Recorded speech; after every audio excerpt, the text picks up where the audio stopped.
So hey guys, welcome to video. Problem A, was there an array code versus round 174 educational. ठीक है, तो इसमें हमें एक एरे गिवन है बेसिकली ए, और इससे हम एक इसका इक्विलिटी कैरेक्टरिस्टिक एरे बी बना रहे हैं जो कि बस इन एलिमेंट्स होगा। ठीक है, स्टार्टिंग वाला फर्स्ट एलिमेंट छोड़ दो और लास्ट वाला एलिमेंट छोड़ दो। ठीक है, अब हमें क्या करना है कि देखना है कि अगर इस एलिमेंट के लिए अगर इसका लेफ़्ट और राइट नेबर इसके इक्वल है तब तो वन आएगा, अदरवाइज ज़ीरो आएगा। अब इस एलिमेंट के लिए देखें तो इसका लेफ़्ट वाला वन है और राइट वाला टू है, जो कि इसके इक्वल नहीं है दोनों, तो यहाँ पे ज़ीरो आ जाएगा। फिर इसके लिए दोनों इसके इक्वल है लेफ़्ट और राइट में, तो इसके लिए आ जाएगा वन। और इस टू के लिए यहाँ पे दोनों डिफरेंट है, तो यहाँ पे आएगा ज़ीरो। थ्री के लिए भी सेम, यहाँ पे ज़ीरो आ जाएगा क्योंकि इधर टू है इधर थ्री है, इसमें भी ज़ीरो आ जाएगा क्योंकि इधर थ्री है इधर फोर है, इसमें भी ज़ीरो आ जाएगा क्योंकि इधर थ्री और इधर फोर है। इसके लिए आ जाएगा वन क्योंकि इधर भी फोर है और इधर भी फोर है और ये खुद भी फोर है। ठीक है, और इसके लिए क्या आ जाएगा, इसके लिए आ जाएगा वन फिर से, और इसके लिए हमें कैलकुलेट करना नहीं है। तो ये हो गया हमारा इक्विलिटी कैरेक्टरिस्टिक एरे बी।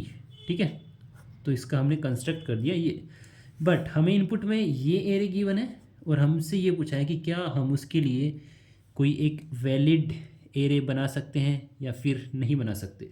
हमें ये बताना है, ये हमें गिवन है और ये हमें बनाना है। ठीक है, इसका ऑफ कोर्स साइज़ कितना होगा, n-2 होगा। इसका साइज़ अगर n है तो हमें n-2 लेंथ का दिया हुआ होगा। ठीक है, और हमें बताना है कि हम इस n लेंथ का कंस्ट्रक्ट कर सकते हैं या फिर नहीं कर सकते। तो यहाँ पे एक चीज़ देखते हैं कि हर एलिमेंट यहाँ पे, जैसे ये एलिमेंट ना अपने करंट एलिमेंट अगर आई पोजिशन पे i-1 और i+1, ठीक है, यहाँ पे एक तीन लेंथ के एक सब एरे मान सकते हैं ना, उसके साथ बाउंडेड है ऑफ कोर्स, क्योंकि हम करंट एलिमेंट को उसके प्रीवियस और नेक्स्ट एलिमेंट पे चेक कर रहे हैं।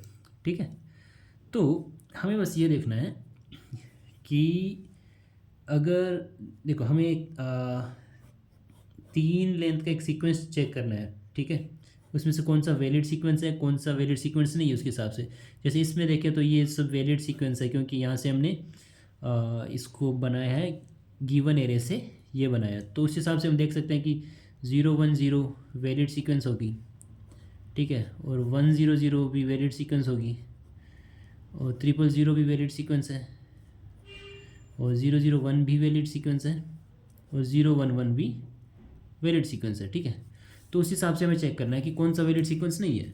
तो अभी देखो हमारे पास या तो वन आ सकता है या फिर जीरो आ सकता है, तीन पोजीशन है। ठीक है, अगर हमारे पास तीनों जीरो आते हैं तो ये बनेगा, अगर तीनों वन आते हैं तो हमारा ये बनेगा। ठीक है, या तो दो वन आए और एक ज़ीरो आए तब क्या होगा, 1 1 0 बन सकता है, 1 0 1 बन सकता है, और 0 1 1 बन सकता है। ठीक है, ये तीन बन सकते हैं इस केस में, और इस केस में ये बन सकते हैं। और अगर हमारे पास दो ज़ीरोज़ आए और एक वन आए तब क्या बन सकता है, 0 0 1 0 1 0 एंड देन 1 0 0। ठीक है, ये तीन बन सकते हैं। तो हमारे पास टोटल ये तीन तीन छः और दो आठ, ये 8 केसेस है। हर केस के लिए हमें देखना है कि हम वैलिड बना सकते हैं या फिर नहीं बना सकते। ठीक है, बाकी अगर हमने हर केस के लिए देख लिया तो ये जो हमारा मेन एरे बी है वो तो इन्हीं में से कुछ ना कुछ टर्म उठा के उसका कॉन्केटिनेशन करके बनाया गया होगा, राइट। क्योंकि इन्हीं में से आप कोई भी पेयर उठा के देख लो, वो इनमें से कुछ एक पेयर होगा। ठीक है, मतलब वो पेयर एक वैलिड पेयर होना चाहिए तब हम बना सकते हैं, अदरवाइज़ नहीं बना सकते। तो ठीक है, हम इसमें देखते हैं अगर ये बना सकते हैं कि नहीं बना सकते। अगर हमें 0 0 0 दिया हुआ है तो क्या हम, अगर इसका लेंथ 3 है तो हमें ऑफ कोर्स अगर ये इसको ये n-2 है तो हमें n लेंथ का बनाना होगा, मतलब 5 लेंथ का। ठीक है, वो बना सकते हैं कि नहीं बना सकते। ऑफ कोर्स 1 2 3 4 5 सारे एलिमेंट डिफरेंट रख लेंगे, तो इसके लिए क्या आएगा, ज़ीरो आएगा, इसके लिए भी क्या आएगा, ज़ीरो आएगा, और इसके लिए भी ज़ीरो आएगा, मतलब 0 0 0 एक वैलिड सीक्वेंस है। ठीक है, ओके। फिर 1 1 1 के लिए इसमें तो सारे आइडेंटिकल आ जाएंगे, 1 1 1 सॉरी एलिमेंट रख लो आप 2 2 2 2 इस तरह से कुछ भी ना, तो सारे आइडेंटिकल आएंगे, तो ये भी एक वैलिड सीक्वेंस है। ठीक है, ओके। 0 0 1 बना सकते हैं कि नहीं बना सकते, क्योंकि यहाँ पे ज़ीरो है तो हम 1 2 और 3 रख लेते हैं, क्योंकि ये जो एलिमेंट है अपने आगे पीछे से इक्वल नहीं है, तो इसके लिए हमने 0 आ गया। अब इस एलिमेंट के लिए देखना है, इस एलिमेंट के लिए यहाँ पे 0 है, इसके लिए 0 है, मतलब इधर डिफरेंट एलिमेंट है, इधर हम सेम भी रख सकते हैं, अगर 3 के इक्वल भी रखेंगे तो चलेगा, ठीक है। और यहाँ पे 2 है, क्योंकि वो इसको 0 बना देगा फिर, ठीक है। तो हम क्योंकि यहाँ पे नेक्स्ट में 1 है तो हम यहाँ पे 3 ही रखेंगे। अब इसके लिए यहाँ पे 1 है तो यहाँ पे हम फिर से 3 रखना पड़ेगा। अब देखो ये एक वैलिड सीक्वेंस जनरेट करेगा इस तरह से, क्योंकि 2 के लिए देखो इधर उधर डिफरेंट है तो 0, इस 3 के लिए इधर उधर डिफरेंट है तो 0, और इस 3 के लिए इधर इधर सेम है तो 1, तो मतलब ये भी एक वैलिड सीक्वेंस बन गया, ठीक है। फिर सेम 0 1 0 के लिए 0 1 0 मतलब 0 है यहाँ पे, तो ऑफकोर्स यहाँ पे 1 2 और 3 रख सकते हैं हम, बट यहाँ पे 2 रखेंगे तो भी चलेगा, ठीक है, क्योंकि इस 2 के लिए ये 0 हो जाएगा क्योंकि इधर डिफरेंट एलिमेंट है। और यहाँ पे 2 मैंने इसलिए रखा है क्योंकि यहाँ पे नेक्स्ट हमारा 1 है और वो इसके इक्वल होना चाहिए, इसलिए इसको ये रख दिया। और फिर यहाँ पे हम रख देंगे 3। अब देखो यहाँ पे इसमें इस 2 के लिए 0 आ गया क्योंकि इधर डिफरेंट है दोनों, और इस 2 के लिए 1 आ जाएगा, और इस 2 के लिए 0 आ जाएगा क्योंकि यहाँ पे 2 है इधर 3 है, तो ये भी वैलिड सीक्वेंस है। इस तरह से आप चेक करोगे तो ये भी वैलिड सीक्वेंस है, ये भी वैलिड सीक्वेंस है, ये भी वैलिड सीक्वेंस है, बस ये वैलिड सीक्वेंस नहीं बन सकती 1 0 1। आप इनको टेस्ट करके देख लेना, आप इजीली जनरेट कर सकते हो टेस्ट केस, ठीक है। अदरवाइज़ मैं ऐड कर दूँ बट वीडियो लंबा हो जाएगा थोड़ा, इसलिए मैं मेन पॉइंट पे आता हूँ सीधा 1 0 1, ठीक है। हमारा 1 0 1 ये वैलिड सीक्वेंस नहीं है। तो कैसे नहीं है? अब क्योंकि यहाँ पे 1 है तो ऑफकोर्स स्टार्टिंग वाले एरे के हमारे सारे 3 एलिमेंट इक्वल होने चाहिए, ठीक है, तभी तो इसके लिए इधर और इधर सेम होगा, तब यहाँ पे आएगा 1। अब इसके लिए क्योंकि 0 है, ठीक है, इसके लिए 0 है। अब इधर वाला एलिमेंट हम चेंज नहीं कर सकते क्योंकि इसके लिए 1 है, तो जो इधर एलिमेंट है वो यहाँ पे होगा, और क्योंकि इसके लिए 0 है तो इधर हम इसके जैसा सेम एलिमेंट नहीं रख सकते, क्योंकि अगर यहाँ पे 1 होता तब हम यहाँ पे 2 रखते तो चलता, लेकिन इधर 2 है, अगर इधर भी 2 रख दिया तो इसके लिए तो 1 हो गया ना फिर, इसलिए यहाँ पे हमें कोई डिफरेंट एलिमेंट ही रखना होगा, हम मजबूर है उसके लिए, क्योंकि इसके लिए 0 है और इधर इससे सेम एलिमेंट है, तो इधर हमें कुछ डिफरेंट एलिमेंट ही रखना होगा, समझ रहे हो। अब इस एलिमेंट के लिए हमेशा यहाँ पे 0 ही आएगा, 1 आप बना ही नहीं सकते।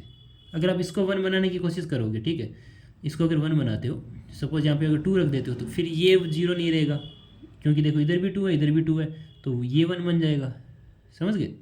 और हाँ ठीक है, मतलब ये एक वैलिड सीक्वेंस नहीं है। मैं दोबारा समझाता हूँ, क्योंकि यहाँ पे 1 है तो 2 2 और 2, ठीक है, इस फर्स्ट वाला एलिमेंट हमारा ये कैरेक्टर हो गया। अब इसके लिए 1 है, ठीक है, इसलिए हमें मजबूरी है हमारी कि दोनों तरफ सेम एलिमेंट रखने पड़ेंगे, ठीक है। अब इस एलिमेंट के लिए क्योंकि 0 है तो इधर तो सेम एलिमेंट है, इसके लिए 0 अगर करना है तो इधर कोई डिफरेंट एलिमेंट ही रखना होगा, इसलिए हमने 3 रखा यहाँ पे, क्योंकि इसके लिए यहाँ पे 0 है, सेकंड पोजीशन पे 0 है, राइट। अब इसके लिए यहाँ पे थर्ड पोजीशन में देखें तो 1 है, 1 है मतलब इधर भी सेम होना चाहिए और इधर भी सेम होना चाहिए। चलो इधर तो हम सेम रख देते हैं 3, बट इधर चेंज नहीं कर सकते ना, क्योंकि ये इसके साथ बाउंडेड है, समझ गए। इसलिए हमें बस जो हमारा गिवन एरे है बी, उसमें चेक करना है कि अगर हमें ये सीक्वेंस मिलती है 1 0 1, तब आउटपुट होगा नो, अदरवाइज आउटपुट होगा यस। आई होप आपको ये समझ में आया होगा।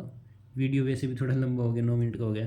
बाकी इसका कोड तो इजी है, आप सिंपल चेक कर सकते हो, ठीक है। ए ऑफ आई अगर 0 है, ए ऑफ आई माइनस 1 1 है, और ए ऑफ आई प्लस 1 1 है, मतलब A of I minus 1 A of I sorry A of I plus 1, ठीक है। अगर ये 0 है, ये 1 है, ये 1 है, तब आउटपुट नो कर दो, अगर ऐसी कोई भी सीक्वेंस मिलती है, ठीक है, अदरवाइज आउटपुट कर दो यस, ठीक है। I hope it's clear to you. बाकी कोड मैं कमेंट में ऐड कर देता हूँ, ठीक है। Thank you so much for watching the video and please do subscribe.